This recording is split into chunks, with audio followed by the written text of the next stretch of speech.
Welcome to Formula E Zone's roundup of testing with interviews courtesy of Formula E. I'm Giordmaina and we're going to take a look at some of the key interviews that came out of last week's pre-season testing, so we can hear the opinions of drivers and team bosses ahead of Season 6. So first off, we had the drivers' press conference, which actually began with a little bit of humour as Jean-Eric Vergne had to deal with an unexpected phone call from home, before Nick de Vries, Vergne, Andre Lotterer and Brendan Hartley answered the questions from the media. Sorry, sorry, it's you. I'm in a press conference. So, I'm in a press conference so everybody can I'll call you later, okay? Talk to you later. Thank you. How's your mum, Jeff? Is she okay? She's good. Formula E has established itself as one of the biggest categories out there at the moment. I think there is no other championship in the world with so many manufacturers involved. Driver level is super high, so I think this is the right opportunity and move in my career at the moment. I welcome Nick in here. I think it's amazing to have the Formula 2 champion coming in Formula E. It's a big step. In the past, Formula 2 drivers or GP2 drivers that win the championship used to go to Formula 1. You can welcome Brendan. Yeah, I'm Brendan, sorry. Yeah. Welcome, Brendan. But don't bother about the guy next to you because you know him only too well. I don't speak to him anymore. You know, he left me. I'm really jealous, and I'm not getting over the breakup. The championship's one of the most competitive in the world with all the manufacturers and some of the best drivers. So I have a lot to learn still. Coming to Formula E, you have to reset a lot of your references and start from scratch. Next up is the team's principals press conference, and one thing that has caused so much excitement ahead of this season is the arrival of Porsche and Mercedes to the championship. So we get to hear from Ian James, the new team principal at Mercedes, and Emil Lindsay of Porsche, along with Alan McNish from Audi and Roger Griffiths of BMW Andretti. Formula E is a career choice that people are making over Formula 1 now. With Nick, we've got somebody who's incredibly exciting off the back of that Formula 2 championship. He's obviously coming in with a certain momentum that goes along with that success as well. There is definitely a Bundesliga feel about it. I think if you have a bad weekend now, then you're really going to struggle. Because if you're a 10th off, you may be in the second row 2 years ago, but you're going to be in the 4th or 5th row in Season 6. But that's the reality, and it's the same for everybody, and it just creates that requirement to be absolutely spot on. Yeah, basically after the LMP project shut down, we restructured and looked at future projects, and Formula E was the perfect opportunity for us to grow. To be on the podium before the end of the first season is our target. We hired a competitive driver, and at the end of the day, our expectation for him is to be scoring points, to be on the podium, to challenge for race wins. Roger Griffiths was of course talking at the end there about his new signing Maxi Günther, who set the fastest time in testing, which would certainly seem to bode well for the first race in Saudi Arabia.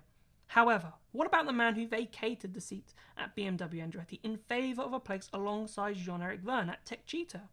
Let's hear the thoughts of Antonio Felix da Costa. I really like the black and gold. I think it looks pimp. And the car does need to look good to be able to win races. I've never seen an ugly car winning races, so we've got that part right. But yeah, obviously joining the winning team, you know, there's not a single stress in my mind that I know these guys will be right up there. You know, Valencia doesn't matter so much. The track characteristics are not so much Formula E related. But you know, we've always seen that whoever's quick here usually has a good car for the season. So we've been fast so far, yesterday and today. Same last year, so yeah, really confident for the year. It's been a really cool experience to get to know everyone here, and new challenge, and every day you learn so much, and I've missed that feeling a little bit. So yeah, big challenge ahead, but really looking forward. It's so interesting to see how Da Costa looks so refreshed ahead of his new challenge at DS Tech Cheetah this season.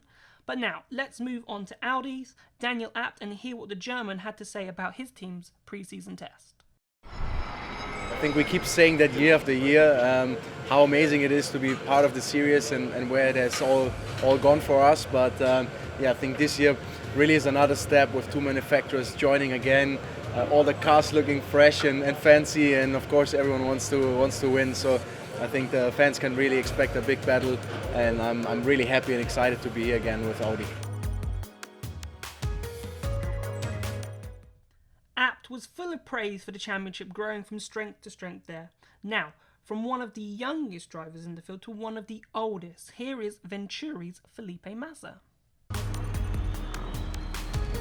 It's okay, it's a lot to work. I mean, for sure we have a new power unit, you know, Mercedes is just arriving now, you know, in the championship. Like Porsche, last year they were using completely different power unit like we were using in Venturi. So at the end, it's a lot to work, it's a lot to learn, it's a lot to trying to make things, you know, improve things. And as I said, I mean, it's a lot to understand for the first race.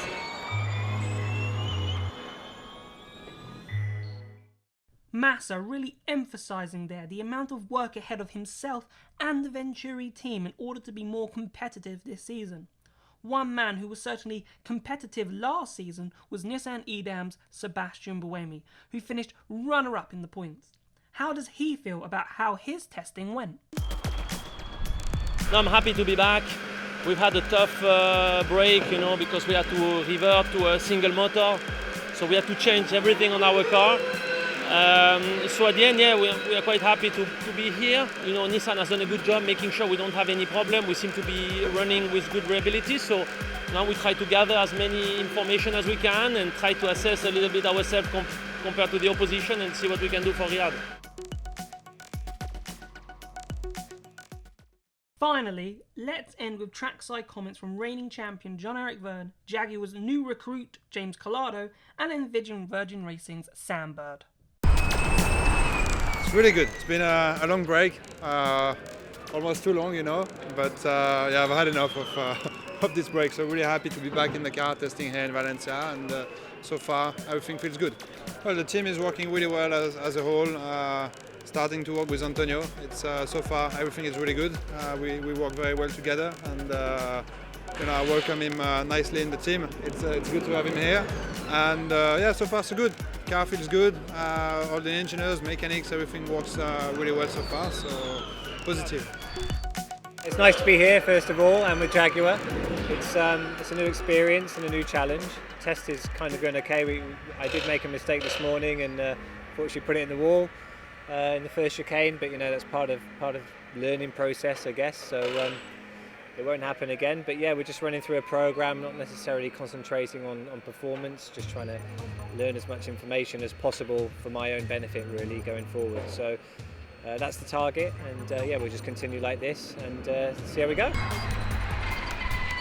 Yeah, very good so far. You know, when we came here last year, we were very inexperienced with the Gen 2 car. This year it seems to be going a lot smoother. We've hit the ground running and we seem to be very quick so far. Still lots of work to do as an independent team, still slightly on the back foot, but I've got every confidence in this team and I've got every confidence that we can deliver the goods required to get a good result this year. Well, that's all the interviews we have from pre-season testing. Formula E's 6th season starts in Diriyah in Saudi Arabia with a double-header weekend starting on November 22nd.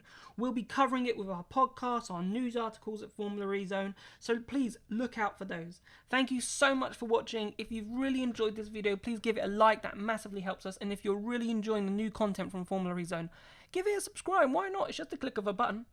Thank you so much for watching, and we'll see you very soon.